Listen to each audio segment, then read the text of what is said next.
ৰিক্সাত উঠিলোঁ মই আৰু ৰিয়াজুল বন্ধু ইয়াৰে ঢাকাৰ এতিয়া আমি যাম অলপ শ্বপিং কৰিবৰ কাৰণে বজাৰত নিউ মাৰ্কেটত যাম আৰু দেখাম নিউ মাৰ্কেটত ইয়াতে বজাৰ গতিকে আমি ৰিক্সাত গৈ আছোঁ এতিয়া চাওক ৰিক্সাত গৈ আছোঁ এনেকৈ আমি কিমান মিনিট লাগিব ইয়াৰ পৰা টাইম 15-20 মিনিট লাগিব ইয়াৰ পৰা নিউ মাৰ্কেট অলপ বজাৰ কৰি ৰাতি আকৌ আমি ওলাম কক্সবাজাৰলৈ মই দেখাম সন্মুখৰ দৃশ্যখিনি চাওক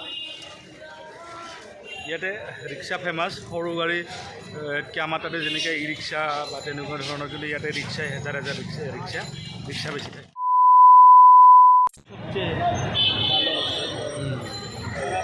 ভিড় চাওক